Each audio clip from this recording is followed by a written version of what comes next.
calling all millionaires and future millionaires. Welcome to Go to Millions. I'm Ari Murray. Nice to meet you.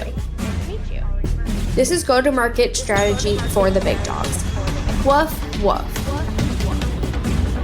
Sit back, relax, or go get your steps, or add stuff to your cart. That's 100% what I recommend you do.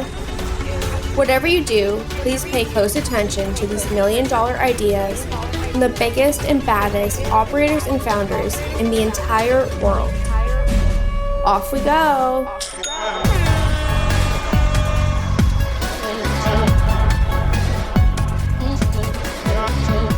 Hi, this is Ari. How are you? Nice to see you. I guess nice to hear you. Actually, I can't hear you, so nice to be heard. I'm very grateful you're here today. I recorded this with one of my best friends in the entire world. Her name is Jess. She's head of CX at Feastables, which is MrBeast's amazing chocolate bar company.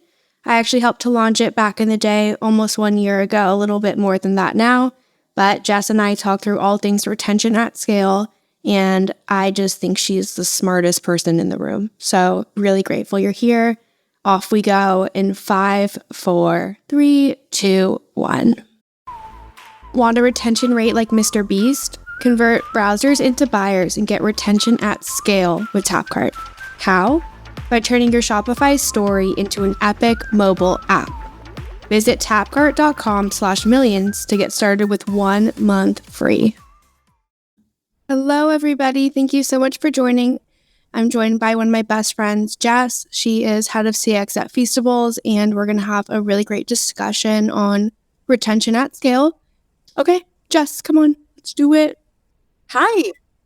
Thank you so much for joining us. We have a superstar in the house, and I'll just kick it right off. How did you get into CX, CPG, retention, all of the above? So background, I am an art school graduate. And then I graduated college and wanted nothing to do with that. So I ended up in customer service, like CX world, and then eventually found my way into startups. But my first startup was actually a SaaS startup. And so I worked in like SaaS startups for quite some time. And I always wanted to be in D2C, CPG. Like I'm such a nerd for like packaging and like brand loyalty. And I felt like it was just like the epitome of that for me.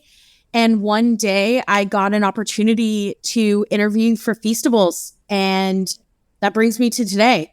And it's like been amazing being head of CX at Feastables because I literally get to live out that customer experience and that experience of the brand like every single day. And I just love it. We're going to hear a lot about it. Nobody does it better than you. And just for context, Jess and I met because of Feastables. So when I came on to Sharma Brands, Feastables was one of our clients and we helped with their launch. And Jess has been there since the very beginning of Feastables in my brain. So it's been such a fun ride to see how you've planned a CX experience before you even met your customer. So that's always a risky, crazy thing, especially at this scale. And you, I think, are the master of retaining that customer. So what is retention to you, if you had to sum it up? Retention to me, in the simplest of terms, is the act of retaining your customer, right? But I think it's deeper than just like a marketing campaign or landing in someone's inbox. I think it's about the relationship building. I think it's building the needing of that want and that feel for your brand, that building of that emotional attachment. When we think about retention, you think about like, okay, building that like that emotional attachment, but like that's how do you deliver that? And how do you deliver that in messaging? And every action that you do as a brand is an action of retaining your customer, not just acquiring it. I love that. And I think you think of it so much more broadly than like the most narrow, most basic definition in some people's minds is like that's CRM, that's email, that's SMS, that's the touch point.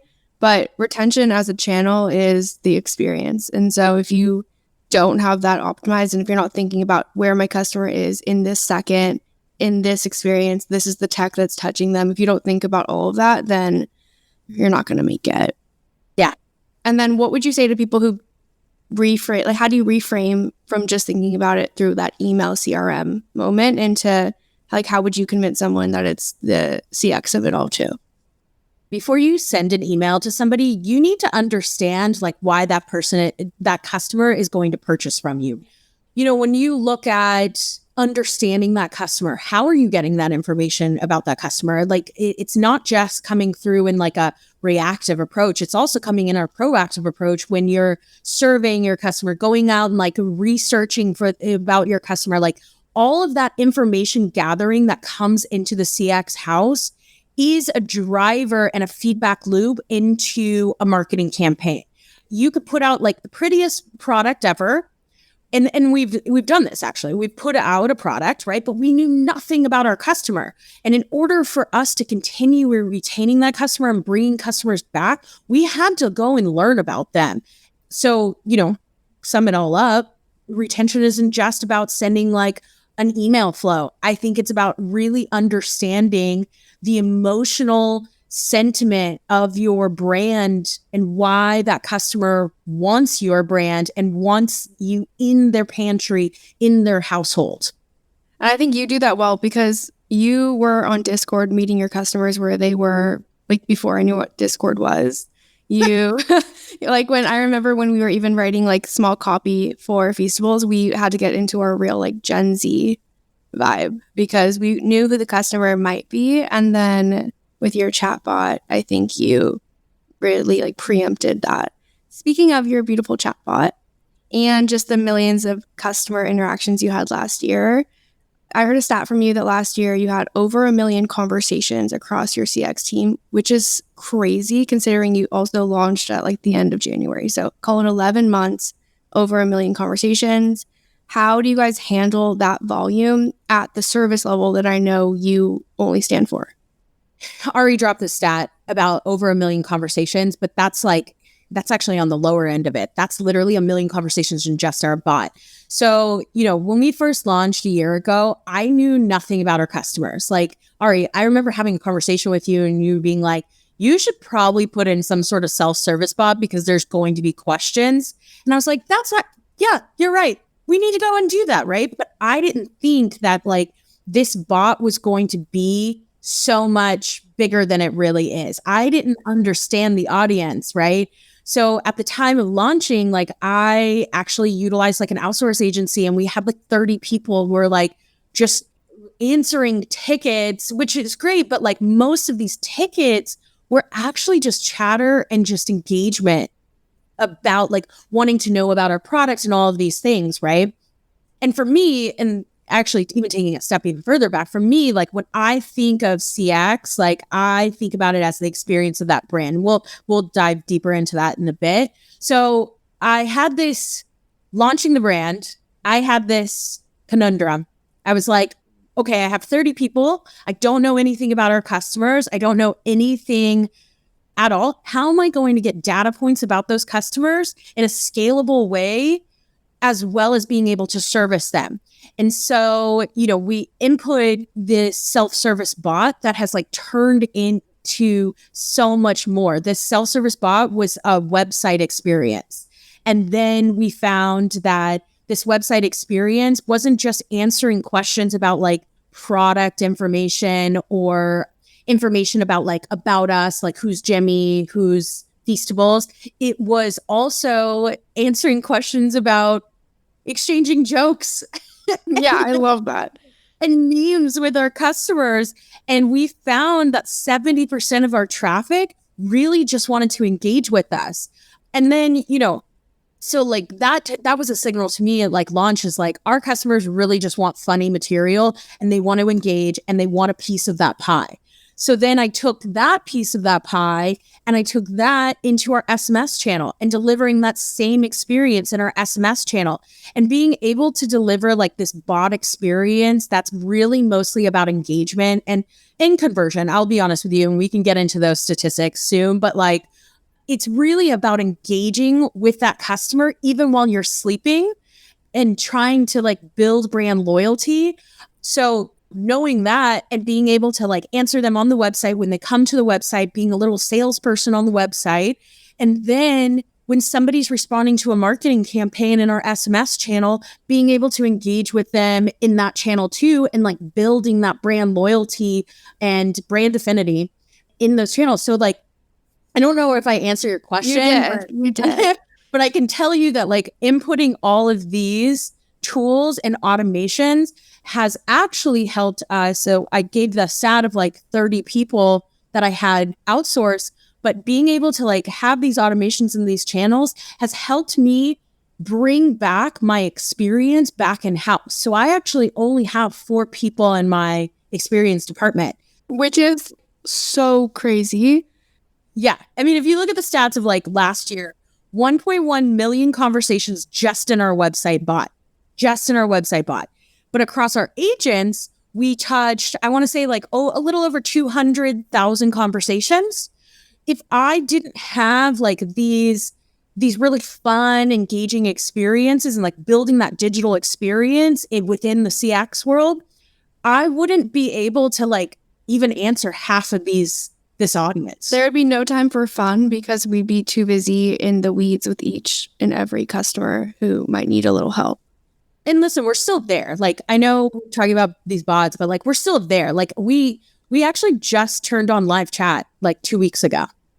And so what's funny though is, so like before we had like this website experience, and then like if, you know, you still needed help from a human, we were still on the other line, but it wasn't live chat. It was like, we had to still like put it into email, right? Right. And so now because we've trained our customers to be able to like go through this experience, and they really love that experience of like the SMS bot and the web bot, our live chat actually isn't that trafficked. Right, because they just want to play with the robot and get a joke. And then if they have a question, they'll ask the robot because or Feasty, shall we call him? Yeah, Feasty bot. Yeah. Yes.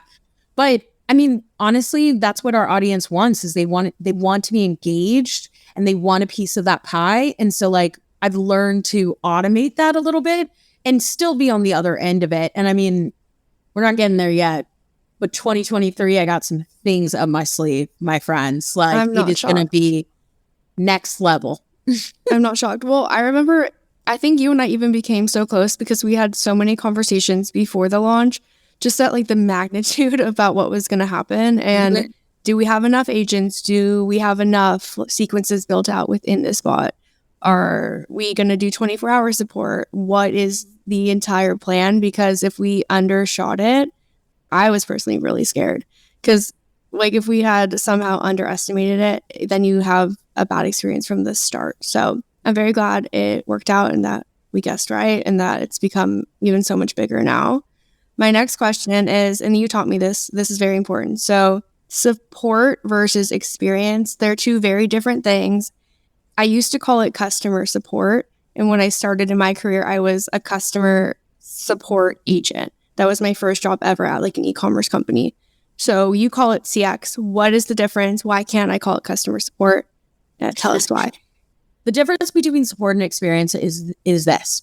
When you are a customer support team or like you are offering customer support, you are doing that in a reactive approach because those customers are coming to you and they're needing to solve a problem.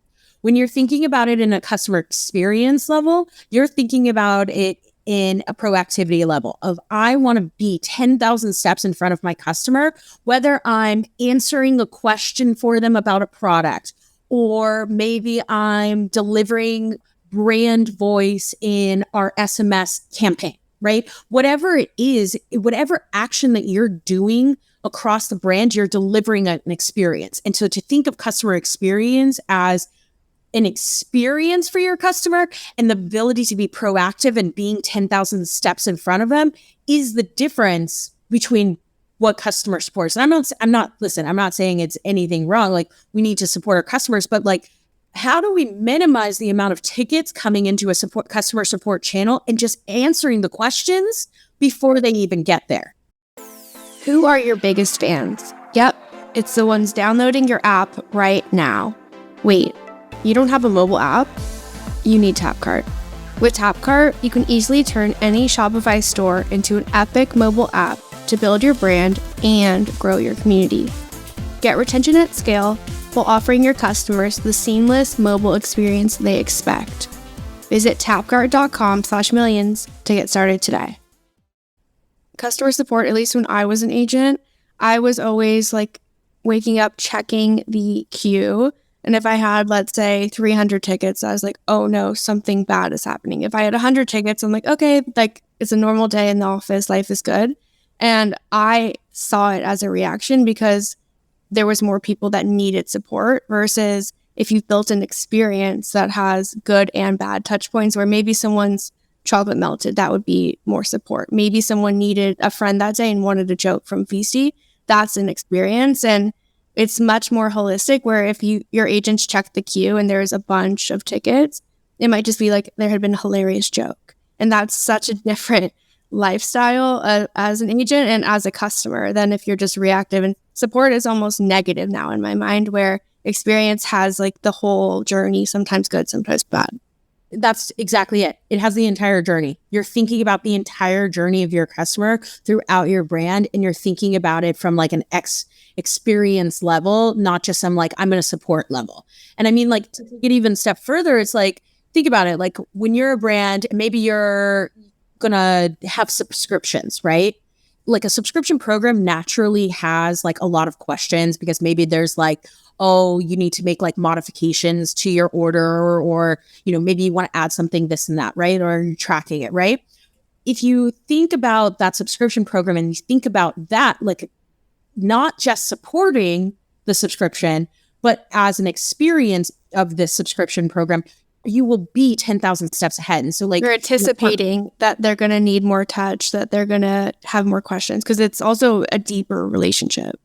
It's a deeper relationship because they want you to have like on a consistent basis. So, you know, and I'm using that as an example because I think that's an opportunity to like automate things, right? Like think about it in like a SMS experience. How can I automate skipping a subscription or adding things to a subscription in like a very automated way? How can I add FAQs to a homepage of a subscription, or even in like a post-purchase flow, right? Like how can you get ahead of those questions before it actually becomes a support ticket?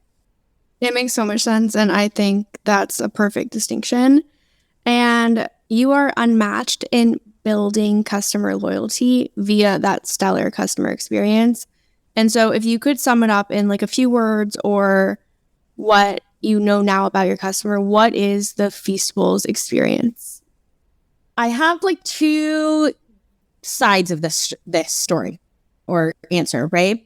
So like number one for me, for like Feastables, for a Feastables and customer, I've like talked about a lot of engagement, and it's really this: engage. But I don't mean that in like a customer service voice or like from a supportive perspective.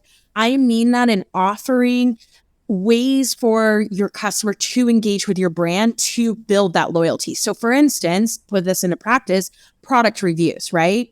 Let's like engage with them and say like, incentivize UGC, maybe not from, oh, here's a discount. Let's incentivize that UGC in, we're going to make you famous. We're going to put you on our Instagram. We're going to do this, right? Like that's an engagement touch point. And another engagement touch point is like thinking about like SMS. What happens after the marketing campaign? How do I engage with my customer after the marketing campaign has come out? Like, what if they respond back and they're like, oh, that's a cool product? What if you had an automated response that was like, you're a cool person? I don't know. Yeah. You know what I mean? Like, I'm just saying, like, it's like, that's how you build loyalty in this day and age, is like, you could be a product, but like, how does that product have a voice? How does that product have a personality? And like deliver that personality to your customer in some sort of engagement touch point for that, whatever works for you. I understand that like our audience is very like Gen Z gamers, so they're really online. Yeah. But if you think about it, anything that you're purchasing today, if I go out and like purchase Kapari, right? Like I'm a huge like beauty girl. Like I love a beauty product. And this isn't coming from a CX even perspective. This is coming from like, if I go purchase Kapari, I want to go purchase Kapari and I want to see what their community is about. I want to go to their website and feel like I'm having an experience of it, or I'm being engaged with them as an audience. I feel like I can nerd out about this, but that makes me loyal. No, I think it's perfect. And I think the beauty example is a good one too, especially because it's a different diehard type of customer, but it's still a tough cookie and a tough nut to crack. And for beauty, you need that proof and you need to read those reviews and You want to see that they're the type of brand that doesn't only have 5-star reviews and it doesn't only have 7 of them. And I think Feastables from the very beginning, they've wanted it to be a two-way street where we're going to sell you this product, you're going to tell us how you like it, and we're going to then launch more products based on what you want next and what cool stunt or cool season we can give you. And it's more of a like engaged dynamic where you're not just talking at them. And there's very few brands that do that well in general. I can think of 3 or 4 brands that do that at this scale. So it's not an easy thing. Well, here's something really interesting. It was like when we talk about engagement, right? And kind of like just going back to like understanding your customer. Every negative product review, every negative CSAT and negative NPS, we actually respond to them. We want to make sure that our customer feels heard because our customer is like how we're innovating the next product. Right. Understanding our customer and understanding like what they're saying and then applying that later is how we're going to scale, how we're going to get to the next stage. So I actually think it's a really important touch point that, again, we go back to the distinction of customer support versus customer experience. I have a customer experience team, but each person owns a piece of that experience pie, right? Right. So like the members of my team are actually spending time after going through tickets and going through NPS reviews, going through product reviews, going through anything like negative or maybe even passive and like asking them, how do you make that a wow experience? And I'm doing that as a huge business, but I feel like it's so important to touch our customers and engage with our customers because that's what's going to drive the loyalty for our brand overall, like giving our brand a personality. It's actually so crazy how many brands don't only not react publicly to any sort of negative discussion or any sort of negative review, but they like actively will go out of their way to hide that conversation from the world. And then you get those comments that sneak through. It's like you're hiding reviews or you have comments turned off or these words are turned off. And I think that almost stokes the fire versus if I'm a single customer and I have a problem and if I've made my voice heard and then if someone from your team quickly comes back and says, we hear you, then I've been heard. I don't need to then go to Twitter. I don't need to go all around the internet and shout because no one would hear when I just spoke in like a calm way. So I think you guys do it so well. Why is LTV of critical importance and how do you think of churn and building for the long haul? I think this kind of goes back to the question that you just asked me, to be honest with you, because like when I think about churn and building loyalty, like long haul, like these are all like tactics that I utilize because it's what's important to me is engaging with our audience and giving our audience a platform to be a piece of building Feastables. That's what's important to me from like that perspective, right? And from like an LTV of critical importance, of course, like, listen, you want your CX department to have an ROI. Right. Fair. Let's be real about it, okay? Yeah. But like, and if you think about it from like an LTV perspective, it's like, yeah, you could do all of these tactics in like a marketing world and like, you know, you could do this and this, but then again, what happens after the marketing campaign goes out? Our job is to be here to build that brand experience, that customer experience, to engage with the audience. I can sit here and I can tell you why is LTV a critical importance. We know why it's a critical importance because we know like that's how things work. But what I can actually tell you is why is it that a CX department is critical to LTV? Because we are the relationship builders. If you look at a SaaS product, like, all right, you have CSMs. Think about your CX department in like a CPG D2C world as CSMs. We are literally relationship builders for you on every single touch point. Right. And when you build that relationship, it can grow the account, which is the same at scale. What metrics do you look at as your North Star retention experience metrics? So down to like maybe the top 3 or whatever you feel like sharing. At the end of the day, like customer experience, there is a level of customer support in it, right? So it's like, I do care about CSAT, which is customer satisfaction. I also care about customer effort scores. That's going to tell me like how I'm contributing to the reactive moments, right? But then what I care about is how am I contributing to the proactive moments? Like how am I staying 10,000 steps in front of our customer, right? That's going to be NPS. NPS is Net Promoter Score. that's going to tell me information throughout the entire customer's journey through our brand, right? Like that's going to tell us everything from like marketing to the tech to supply chain to like service. And then I really heavily look at product review sentiments as well as social sentiments. I actually break it down into like positive, neutral, negative, and I really dive into like what is the overall sentiments that our customers are feeling throughout our brand, because customer experience to me is brand experience. And I know those are like kind of low-hanging fruit items, but when you break it down into a metric, that's the things that I care that we're delivering on the highest. And then it's the actions and the feedback loop that I care about. So then going into that is like, what's our response rate on our surveys? How many surveys are we sending out? Like I break it down into like big pieces and then little pieces, you know? No, I think you do. I think you do it well. And then voice of the customer is something that no one knows more than you. So why does that matter when you're like, you as the customer experience team get access to all that data if you choose to look through it? So how do you share out voice of the customer information with the rest of the org? Starting off, like you have so many opportunities for your customer to tell you how they're feeling, how they're accepting your product. And bottom line, you just need to listen to them and give them that like platform, right? Like obviously we know that's what like a voice of the customer program is, right? But I also survey at every single touch point. So like I just went through like some metrics. There was reactive metrics. I went through like the proactive metrics. But additionally, I also survey at post-checkout surveys.